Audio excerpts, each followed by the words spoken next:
Hello, welcome to another episode of Jim's Allotment Garden.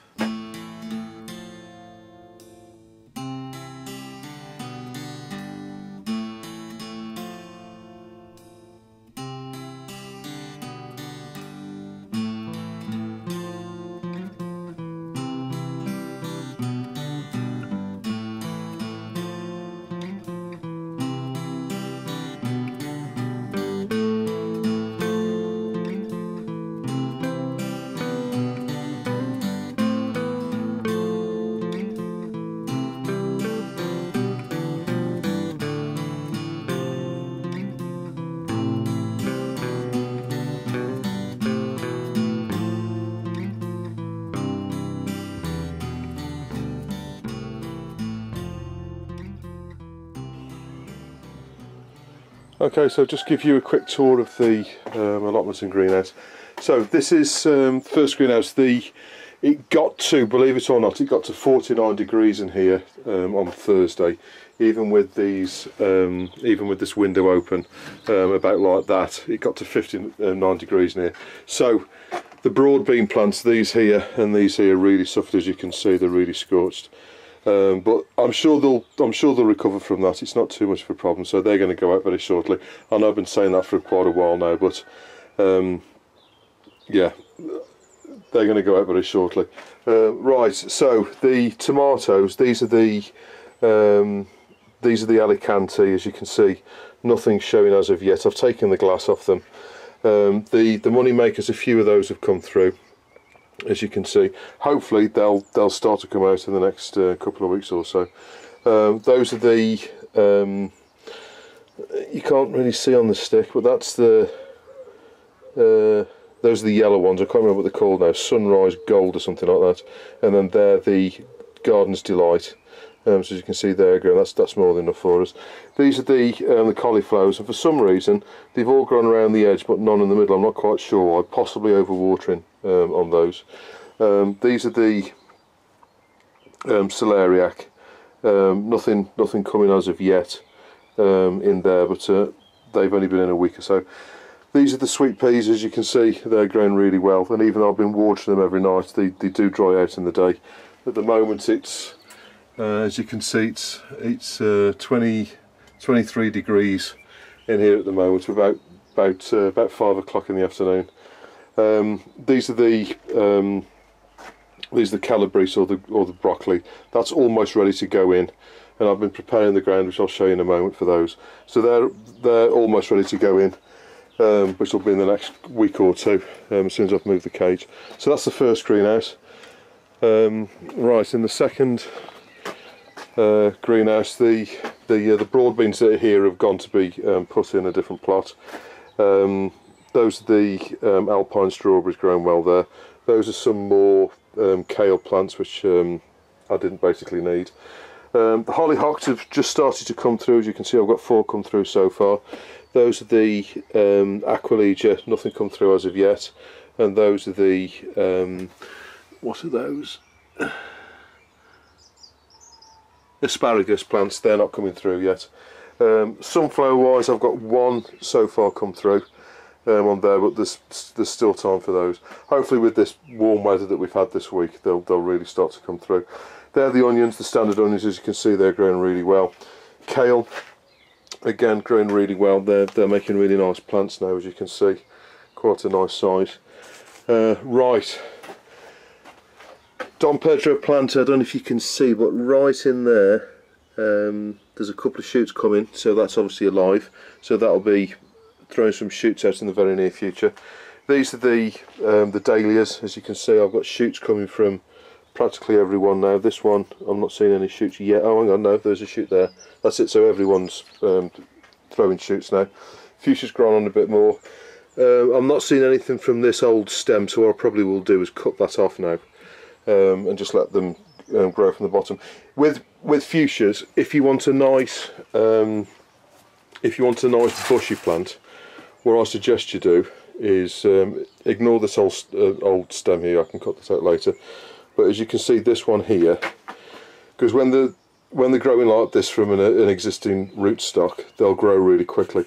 And what you want to do is count up 5 1, 2, 3, 4, 5 leaf stems, and then take out that top growing tip there, and what it'll do is it'll bush out and it'll throw branches out. So if you want a nice round dense bush, what you need to do is stop these now. If you stop them later, what you will do is you'll basically stop it from flowering later on in the year. So if you want a nice bush, what you want to do is take out these growing tips now when they're kind of this long. Those are a bit short. That one there you could probably take the tip out of, that one, and then it'll bush out, and then it'll the actual flower buds form on the growing tip there. So if you take it out now, you'll get six or possibly 8 growing stems coming from that one coming out, then each of those will have a flower in it. So if you stop it now, you'll get lots of flowers later on. If you leave them as they are, these will grow really long and potentially flop over. So if you want a nice tight bush, now's the time to stop them when they get to about 3 inches long. Okay, right, moving on over here.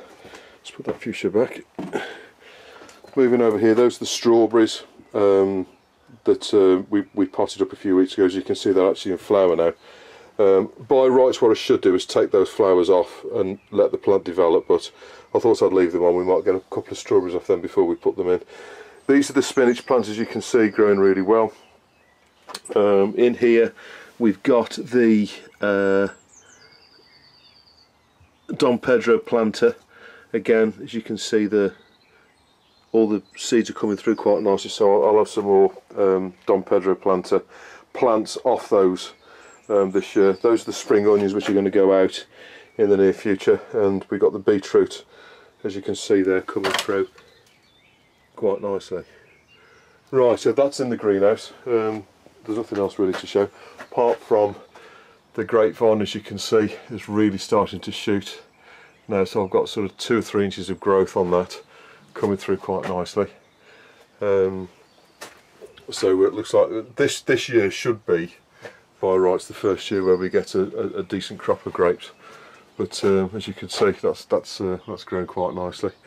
Right, outside, the herbs have been suffering a little bit because of the frost and the sheer amount of water that we've had. It's been quite wet, as you know, herbs don't like it to be too wet, and also we've had some cold spells as well, so most certainly the sage has suffered for that. But the lemon balm and the mint, the cat mint, household mint, have come on quite nicely. The comfrey, as you can see, is growing really well now. So all in all, the herb border's starting to really spring into action, and the rosemary is now in flower, as you can see, which is attracting the bees. We had some bumblebees on that earlier today. So anyway, that's the herb. Okay, so this top section here, as you can see, the asparagus has started to grow. Starting to get these spurs coming out here, so that's almost ready to pick. And if you look over here as well, got some spurs here as well. So there's a couple of good ones there I can actually cut off now. Now with asparagus, you want to pick it. You know, you don't want to get it much bigger than that, otherwise it'll get quite tough. So I'm definitely going to pick those tomorrow. And there are some more coming. You can see them all along here, just starting to come through the ground. So obviously in the next couple of weeks they're really going to start to come through. Oh, there's some more here. Look. You can just see one coming through there, and there's a couple here as well that are just coming through there and there. So they're all coming through all the way along really. So in the next couple of weeks there'll be lots of asparagus growing through. But as I say, the asparagus has started. The chives have really taken off, as you can see. They're looking nice and lush. This comfrey here as well is growing quite well, so I'll be cutting that down to make some fertiliser for the tomatoes. Along here, the raspberries have really come into their own. Really started to grow. I have tied them back all up, apart from this little bit here. I've cut all the old dead wood out and cut them back. What I do need to do is get up here and pull these weeds out, which have grown rapidly in the past week because of the weather we've been having. And the espalier trees, as you can see, there's some good shoots coming on the this is the pear tree. I've got snow there for some reason. So the pear tree's starting to shoot, but it's not sort of throwing any leaves yet. Obviously these are the Justerberry bushes, again covered in covered in leaves now, and there's some flowers coming as well, so I think we're going to have a good crop of jostaberries this year. This is the cherry tree that's all tied in a couple of weeks ago. As you can see, we've got blossom all the way along, so hopefully we're going to get a really good crop of cherries this year as well. Another jostaberry bush in here, as you can see, again lots of flowers on it, so it's really coming into bud. And then at the end here we've got the apple tree, which has got a reasonable amount of leaves out, and also we've got these little flowers. Now when you look at that now, you can actually see when you're doing these spallies, what you're looking for is these little stubs of growth, and that's where the fruit's going to come from. So that's why, you know, I said if the shoot is not going in the right direction, that's going to become basically a fruiting truss. What you need to do is cut it off to about 2 inches, and then what you get is this type of thing forming, where you'll get 1 inch or 2 of branch, and then at the end there you'll get the flowers forming, which is where obviously the fruit's going to come from. So that's the art of a spallie, where you sort of get these little sort of flower coming out off 1 inch or so of growth like that.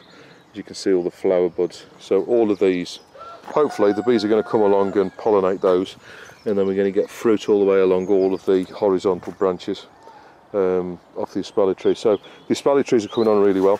The strawberries, I don't know if you can see over here, I do need to get in there and tidy them up now. I've actually got a bramble running across there which needs to be taken out. And the strawberries, what I need to do is, I can see there's a reasonable number of spaces where the plants aren't growing particularly strongly.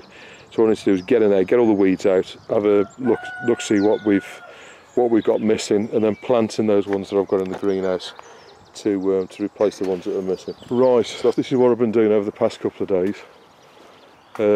What I've done is I've dug from here all the way down to the first tunnel there. So that's all been dug over, and it's been rotivated, and I've got the first 5 rows of potatoes in, which I'll show you in a little bit more detail later on. I'll do a quick clip on how to put potatoes in if you're putting them in. Now April's most certainly the month to put potatoes in. Early potatoes should go in at the beginning, well, the first week in April. Second earliest, which is what I grow, which are kestrel, they should go in sort of the middle of April, and then your main crop goes in at the end of April, beginning of May. So that's the right timing for it. But what I've done here, to prepare the ground, potatoes are all about the ground. The ground's got to be right. You've got a deep dig. You know, you need a nice deep, at least a spade's depth of digging, and then you need to get the ground so it's a nice tilt like this, so it's, you know, nice and crumbly. There's plenty of manure gone in there, as you can see here. It was a little bit damp when I was doing it, so that's why that's a bit clumpy. But you need plenty of fertiliser in the ground. Whatever you've got, get it in there. Anything that's water retentive, which will hold the water in the ground. You know, any paper, straw, manure, anything like that. Get it in the ground. Wood chip I would avoid unless it's rotted down. But any sort of carbon matter you can get into the ground for potatoes. That's the best thing to do. Plenty of muck. That's the manure. As much manure as you can possibly find. Get that dug in the ground, and the better potatoes you'll get. So that's the first 5 row of potatoes in, and I've dug all the way into the end. Now what I'm going to be doing here. Right, so this has all been dug and rotivated. So this is where the onions were, and then the parsnips were here. So what's going to happen is this tunnel is going to be lifted from there and put here. So this is where the brassicas are going to go this year. So last year I had onions and parsnips here. This year I'm going to have the brassicas in here. So I need to move that tunnel from there to here. Then the kale, the calabrese, the green broccoli can go in there now. Now with brassicas, the ground needs to be hard. So what you need to do is rotivate the ground, get all the goodness to the top of the ground so it's all nicely mixed up like I've done here. And then what you need to do is walk all over the ground and basically compact it back down, because that's the conditions that brassicas like. So what I'm going to do, as soon as this tunnel is moved to here, I'm then going to walk all over rake it all level, and then walk all over the ground and get it compacted down so I can put the calabrese in there. So that's going to happen in the next week or so. I'll do a quick clip on that when I do that. It'll probably be the video after this. But what I'm going to do is get all the potatoes in first, which are going to come to about here. There's going to be in total, I think, 12 rows of potatoes, which is going to bring us to about here, and then I'll know exactly where the tunnel can go. And then obviously the tunnel will go here, and then we can carry on from there. Right, on this side, sorry, just quickly show you inside this tunnel here. As you can see, the kale is starting to run to seed. So because I was unsuccessful saving seed off this last year, what I'm going to do is leave some of these plants here, probably these first 3 plants. I'm going to leave them there to run to seed, and then I'm going to collect the seed off those in a couple of months' time. The others up there, I'm going to take off whatever leaves can be used in the kitchen, and then what's remaining will go into the chicken coop for the chickens to eat that. Spinach wise, some of the spinach is running to seed now, as you can see. So again, I'm going to pick what I can off the spinach. Obviously you can freeze any of this spinach, so basically just take the leaves off, chop it all up, and then put it into, you can either blanch it and put it in a bag and freeze it, or just basically chop the leaves up, quickly wash them, put them in a bag, and then you can freeze them that way as well. But anything that's left out of these as well, any of the plants that come up, they're going to go to the chickens as well for them to eat. So that'll be the kale. So this is probably the last you're going to see of the kale. What I'm going to do is just take off the leaves, as I say, chop it up. What I can't use in the kitchen, immediately I'll freeze, chop it up and freeze it in a bag, and then that can be brought out in a couple of weeks' time for another meal. So this tunnel's obviously going to move over, which will leave this space open, and then on outside here, so it's going to leave all of this space here. So this tunnel here is going to move to here, and then I'm going to be growing spinach and stuff in here, and also possibly some brassicas. And then the end bit here, that this is going to get a good digging over, get some muck in there, dig all that over, rotivate it, get the ground all nice and ready. And then what's going to go in here are things like the pumpkins, the courgettes, and also a row of I think I'll probably put the runner beans in here. So this tunnel that we got here is going to move just to this side of the rhubarb, as you can see there. So in this space here, and then that one's going to move that up there at the end of the potatoes. So that's going to be pretty much the layout. Right, as you can see, the rhubarb's really coming up now, and I'll just quickly, if I can just quickly lift off the top of here, you'll be able to see. I'll just put these down here. Now this is the rhubarb that we forced. So as you can see, the rhubarb is a lot longer. Leaves are yellow, obviously, because it's been starved of light. But what you'll find is the rhubarb stems there are going to be very succulent. They're going to be thinner and longer, but they are very soft. So you don't need to peel them. Obviously, if you leave it to grow like this, you need to kind of peel it, take off the outer bit, and then chop that up, and it's quite sort of sinewy. If you grow it like this, it's very soft. You don't need to sort of strip the outer bit off. All you need to do is basically just pick that, and then just basically, obviously take the leaf off because that's poisonous, but you just chop the rhubarb up, put it in the saucepan, and away you go. It's very, very easy to do if you've been forcing it like this. So that's what the rhubarb looks like now. Also, I'm going to wait till that gets to kind of here, so that's got another couple of weeks of growth yet.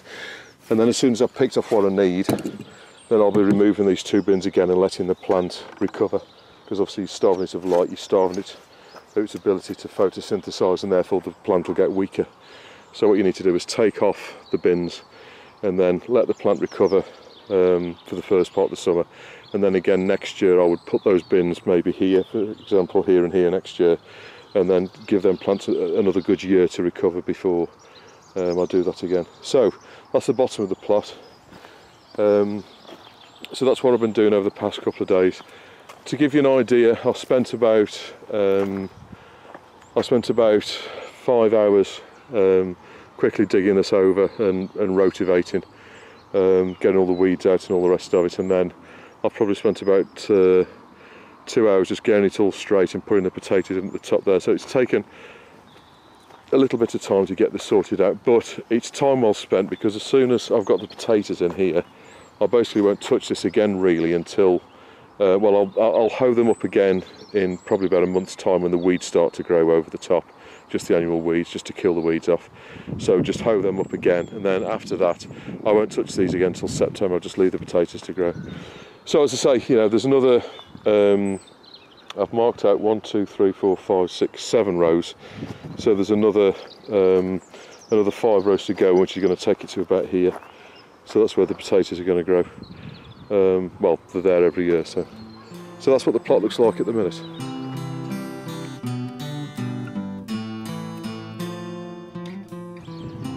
Okay, so planted potatoes. Now, as I said in the tour video, with potatoes, it's all about getting the ground right. You've got to have fertile ground, and it's got to be dug properly. It's got to be dug deep, and it's got to be, you know, sort of rotivated and nicely broken up. It's ideal if you dig the ground just before you plant the potatoes. What you don't want is to dig the ground, then there to be rain, which will compact the soil, and then you plant the potatoes after that. It's much better you dig the ground and then immediately place the plant the potatoes in the ground. So as soon as you've done that, remember 80% of the success for potatoes is all about getting the ground right in the first place. If the ground's not right, the potatoes won't grow particularly well. As much moisture retentive material in the ground as you can possibly find, anything like straw, newspaper, anything like that, ash, compost, you know, garden compost or anything like that, anything that will hold the moisture in the ground is ideal for potatoes, because potatoes are all about having moisture available in the ground. They don't want to sit in water, but they want to have moisture available. So what I'll do now is show you how I plant potatoes. I know lots of people that grow potatoes, and everybody does it differently. I'm going to show you the way that I've developed over the years, which I find is the easiest way to do it. Okay, so this is how to grow potatoes. Okay, so the first thing I do, obviously after the ground is dug, is I measure out exactly where the end of the rows are with steel posts, and I put a string between each of the 2 posts so I know exactly where the line should be. I typically leave this line in until I've hoed them up in a month or so's time, then I'll take this string off and just leave the sticks there. What you can do is put a line in, then take it away. It's up to you, but I find for the sake of length of string, and when you can buy a whole reel of this string for £1, it's not really worth bothering with. So all I do is just get the string, tie it at both ends, and then what you can do is you can cut it and reuse it to tie things up like raspberries and that at a later date. So it's not as though you're wasting the string, but I find doing it this way it's easier. So as soon as you've got the string in place and you know the rows the right distance apart, now for earlies you can get them a bit closer than this. These are second earlies, which I grow like main crop, and I get them about 30 to 36 inches apart on the row, and the plants at about 15 inches apart. So I get around 15 potatoes, 14, 15 potatoes in each row, and that's across, I think it's 26, 27 feet in length my allotment is, or width. So as soon as you've done that, what you need to do is dig a hole with a trowel, which is around 10, 11, 12 inches deep, and then you place the potato in the hole with the eyes facing up. Now, depending on what potatoes you want, if you want nice large potatoes, what you want to do is have your seed potato that's got either 2 or 3 chits on them like that. So if I was planting this potato, I'd probably take that small one off and then plant the potato that way around, and then that one, and that one will grow up. Now, three chits will give you reasonable sized potatoes, sort of baking sized potatoes.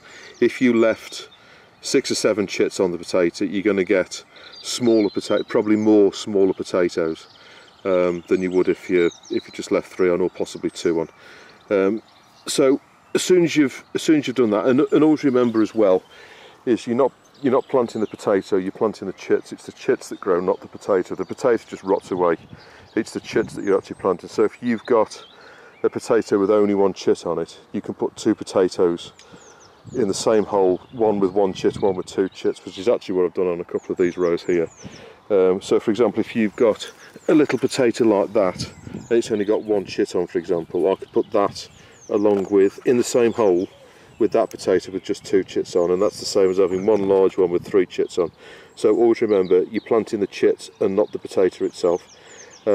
then you'll get exactly the same result. The size of the seed potato makes no difference at all to what crop you're going to get off them. All you need is a good healthy chit, and then the plants will grow well. So I'll show you me planting those now. Okay, so this is where the first potato is going. So all you need to do is, with a standard trowel, dig down directly below your piece of string. Now I had a fire here last night in the incinerator, so this ground's slightly harder than the rest. But you want to dig down about that far, so it's kind of, I don't know, almost the length of that, so about sort of 10 inches or so. And then get your seed potato. This is the one I've just showed you. Now I'm going to plant that kind of in that orientation, like that. And then your next hole, which will be 15 inches away, about here, which is just off the screen, just over here. I'm just putting another potato in here. Now what you need is the soil to be nice and loose. And if the soil's nice and loose and nice and deep, then you're going to get the potatoes growing properly. So this one again here, as you can see, I've got 1, 2, 3 chits there and 2 chits at the bottom. I'm going to take off the smaller chits, that one and that one there, and then I'm going to end up with them 3 chits. I'm going to put the potato in that way around, so then that'll grow off quite nicely. So I'm just going to make this hole slightly wider to take the width of the potato. I'll put that in like that. Now at this point there's various things you can put in. You can put ash in, which is what I've got here. Now ash will deter slugs from the potatoes. You can also put grow more. It's not organic, but you can put grow more over the top like that, over the potato and over this side here. Now this is the labour saving part of the way I do it. Now when I made this row here at the back, I dragged the soil from here up onto this row here, so I don't hoe both ways, I only hoe one way. So as soon as you put the potatoes in like that, what you want to do is just go to the front here and hoe the soil up, which is right up against the next row, which is kind of in that direction over there.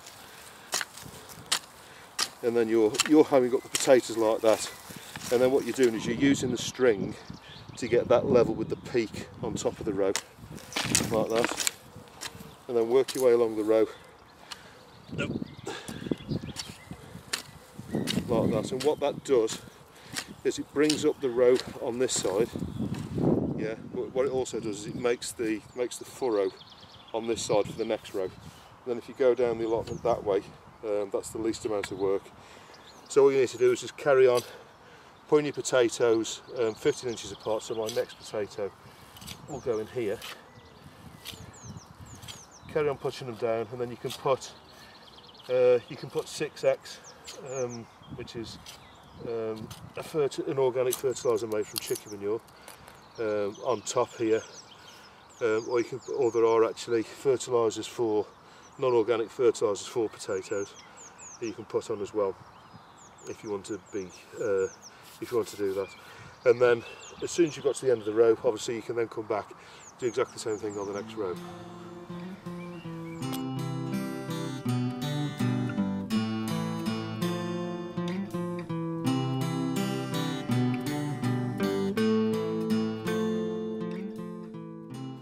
So, I hope this episode was of some use to you. Please don't hesitate to put any comments or questions you got below, and I'll always get back to you. And I'll see you on the next episode of Jim's Allotment Garden.